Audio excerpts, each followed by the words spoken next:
Siswa kelas 8, ayo kumpul. Ini ada pembahasan soal reading comprehension buat kalian.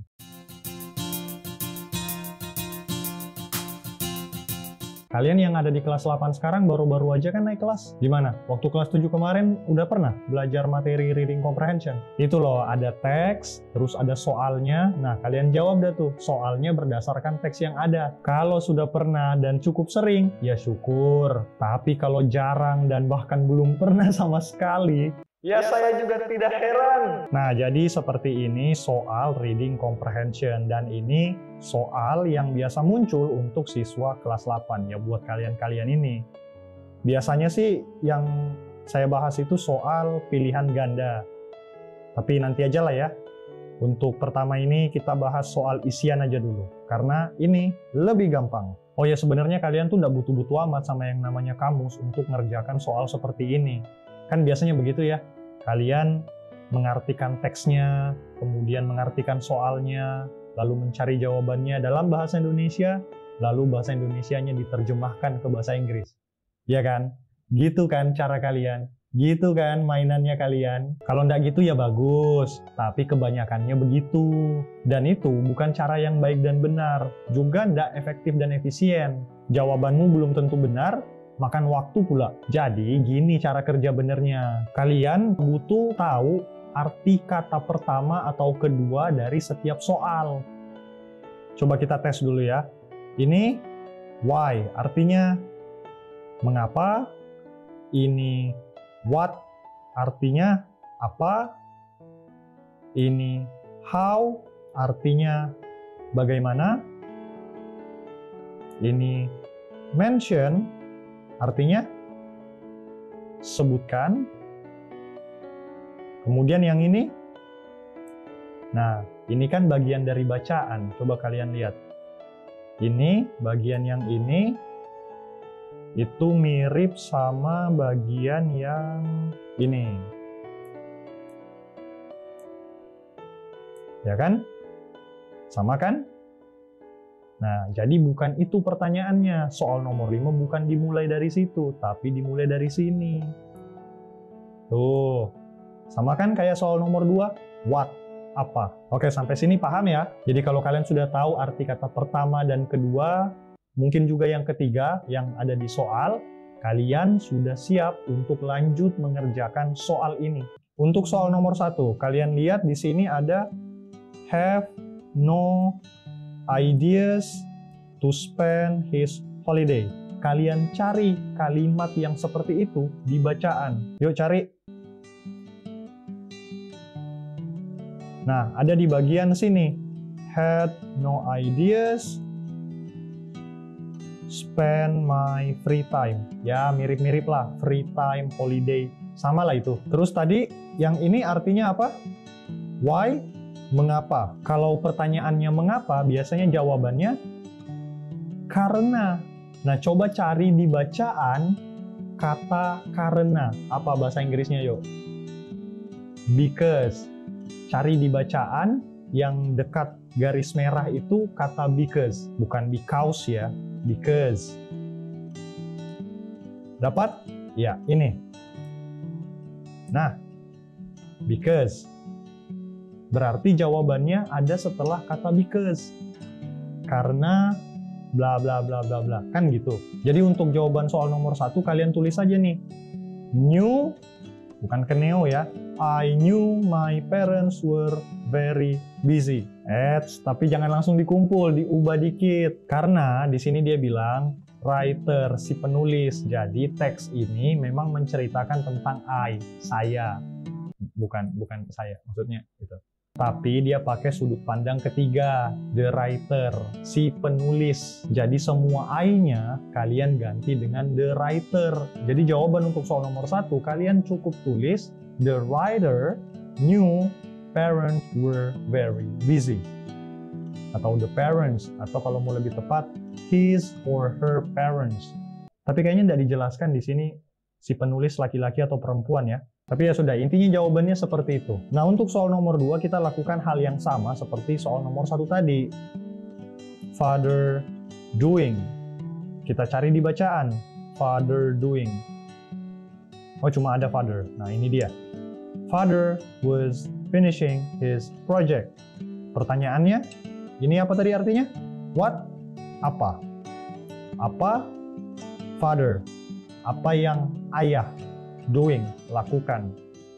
Finishing his project. Jadi kalian cukup tulis, his father was finishing his project. Gimana sejauh ini, aman ya? Semoga kalian paham dengan penjelasanku dan bisa pakai cara ini untuk ngerjain soal-soal kayak gini. Oke, lanjut ke soal nomor 3. How? Bagaimana? Tapi ada kata sambungnya, long. Jadi how long? Berapa lama? Holiday, liburan.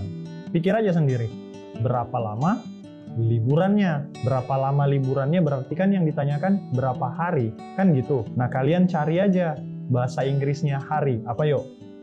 Day. Kalian cari day di bacaan, hitung ada berapa hari. Tahu dong menghitung, 1, 2, 3, 4, 5, 6, 7, 8, dan seterusnya. Di sini kita lihat ada first. First itu artinya pertama, jadi sebut aja 1 hari.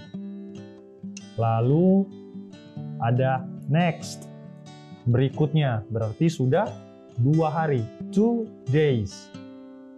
Terus di sini, nah ini sudah saya garis bawahi, 3 days. Tadi 2 tambah 3 berarti 5 hari, 5 days. Dan ternyata ada lagi, the last 2 days, tambah lagi 2 hari. So, berapa lama? Berapa hari?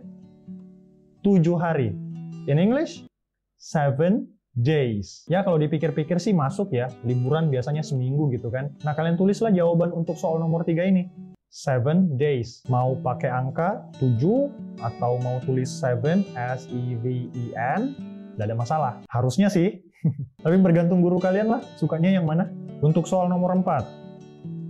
Mention, tadi artinya sebutkan. Terus di sini ada holiday, liburan, sebutkan bla bla bla bla liburan. Belum terlalu jelas. During. Silakan kalian buka kamus. Untuk ini aja, gak usah semuanya. Apa artinya during? Selama. Nah, sampai sini coba kalian mikir. Ada 3 kata. Sebutkan selama liburan. Kira-kira pertanyaannya bagaimana tuh? Ya harusnya udah bisa terarahkan ya pikirannya kalian. Pertanyaannya adalah sebutkan yang dilakukan selama liburan. Dilakukan oleh siapa? Si penulis. Nah, liburannya dimulai dari mana tadi? Dari first day ya, sampai di bawah sini kan? Di bawah sini atau di bawah sinilah sampai habis.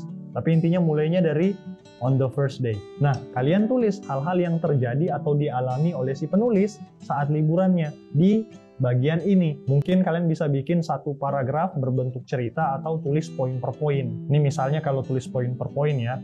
Nomor 1, went around the city by motorcycle. Terus apa lagi? We stop by at some malls, dan seterusnya dan seterusnya. Tapi kayaknya saya tahu pikiran kalian. Kalian mau copy paste saja apa yang ada di teks ke buku kalian sebagai jawaban soal nomor 4. Ya diubah-ubah dikit lah, biar lebih keren aja gitu. Yang penting kalian udah tahu cara ngerjakan soal seperti ini tanpa perlu sering-sering buka kamus. Setidaknya ada mikirnya dikit lah. Nah, kita langsung ke soal terakhir ya, nomor 5. Ini soalnya kan dimulai dari sini, what. Terus, nah ini penting untuk kalian catat. Kalau misalnya kalian lihat soal dan ada tulisan refer, itu artinya kita mau cari tahu siapa yang dimaksud. Nah, ini lihat, what does the word him?